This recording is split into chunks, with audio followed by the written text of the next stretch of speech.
everyone, this is Mindy and welcome back. Today I have a twofer for you. I'm going to be playing with a new cover plate from Gina K Designs. She actually released a few of them, but today I'm focusing on the Christmas tree cover plate die and creating 2 cards from one. Here's a look at that cover plate die. Now this measures about 3.5 by 4 3/4, and it gives a really nice stitched edge around it. So I'm going to die cut this out of some heavy white cardstock and pop out those insides. My plan is to attach this to an A2 size white card base, but I want to die cut inlay the pieces of that Christmas tree. So I'm starting out with fresh asparagus and key lime, and I'm going to die cut that cover plate out of these 2 panels of cardstock.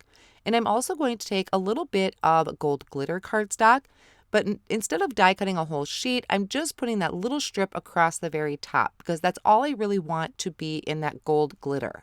I'm going to attach my die cut panel using a dot runner on the very back, but then I'm also going to put little dots of liquid glue on those bulbs, so those small areas in the inside of that window. And then I can go ahead and attach this to my card base or my cover panel. Now from each of those pieces of green cardstock that I die cut, I saved all of the pieces, the inside and the outside. And what I'm going to do is start by the topper on my tree with that gold glitter cardstock. I'm adding a little bit of liquid glue behind that and then just popping it right in there like a puzzle piece. And then I'm going to go down the tree in every other order, so every other green. I love these 2 shades of green together. It creates a lot of contrast between it. But now this would also look really great in a variety of colors, whether you did some reds and pinks and maybe even some teals, I think would look really great in here. I do plan on adding a sentiment to the very top, but I'm going to wait till I finish my second card because I saved those other 2 panels and I want to create a card from one of those panels. This time I'm going to create a shaker card. So I'm taking that key lime panel. Once again, it has that stitched edge around it, very nice finished look, but I'm also going to die cut it multiple times from white cardstock. And this is a heavyweight cardstock.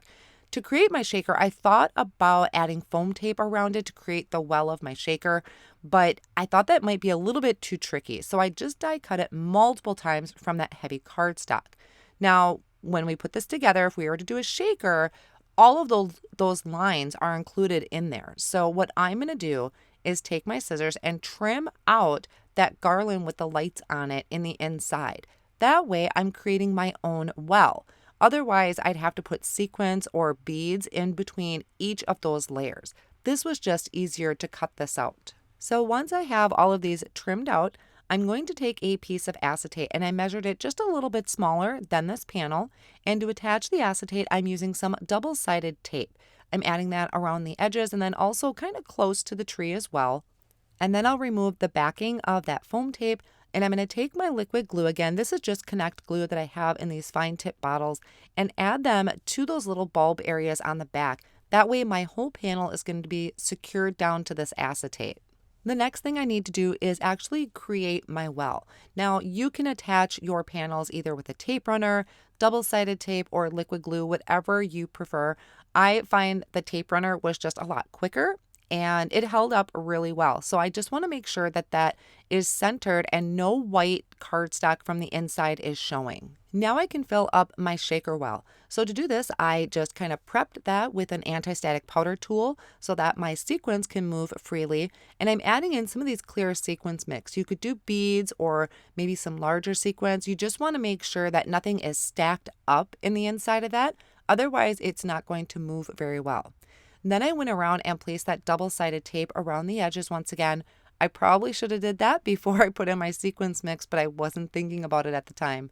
So I'm removing the backing of that double-sided tape. I did cut another panel of white cardstock that's a little bit smaller so that I can attach that over that area. And now I have a complete shaker. I probably could have built up my well a little bit more with more pieces of cardstock. It does move, just not as much as a regular shaker would. Then I went ahead and added that tape runner to the back, and I'm adding this to an A2 size card front panel. So now I have these 2 cards, which really I could create more because I still have the other layers of the green cardstock from the die cut inlay, and I have another green panel. But I'm just going to stick with these 2 cards for right now. For my sentiment, I'm using the Blizzard stamp set, which is out of the Holiday Cheer card kit. Now, on the stamp set, there are 2 sentiments, and included in the coordinating die set is a die to die cut out the sentiments, which I absolutely love when there are coordinating dies for sentiments. So that is why I chose these 2 sentiments. I have some black Onyx cardstock that I prepped with an anti-static powder tool, and I'm inking these sentiments up with white pigment ink. Stamped that down just kind of gently so I don't kind of squish the letters, and then I'm going to sprinkle on the white embossing powder. After I tap off the excess, I'm going to have my heat tool nice and warmed up and melt that embossing powder. So once these are cooled off, I'm going to bring in those coordinating dies, hold them down with Post-it tape, and run them through my die cut machine. I wanted to pop my sentiments up a little bit, but they're kind of small for foam tape, so instead I just die cut out those sentiments out of black cardstock and layered them together with my liquid glue. Then I'm going to take that Happy Holidays and I'm going to place it over my tree. I'm actually trying to cover up one of the garlands there with the bulbs. The reason for that is I'm going to bring in these pearls. Now this is a mix from Gina K Designs, but I'm only picking out the large gold ones. I'm going to add a dot of glue to each of the bulbs on the front of that shaker and add a gold pearl. The reason I tried to cover up one of those garland strings with the sentiment is because then I didn't have any bulbs poking out that where it would look odd if I didn't have a gold bulb on it. These pearls were such a perfect match for these bulbs, and just think if you were to do this out of white cardstock, I could have added rainbow pearls instead of the gold. Now, I wasn't able to finish the other card on screen. All I'll do is add a sentiment over the top, but I had lost the sentiment in the process of this video. I did find it afterwards, so I went ahead and attached it, and then I have the pictures for you here at the end. That finishes up my card projects for you today. I hope you found inspiration in this video with creating with this Christmas tree cover plate die from Gina K Designs.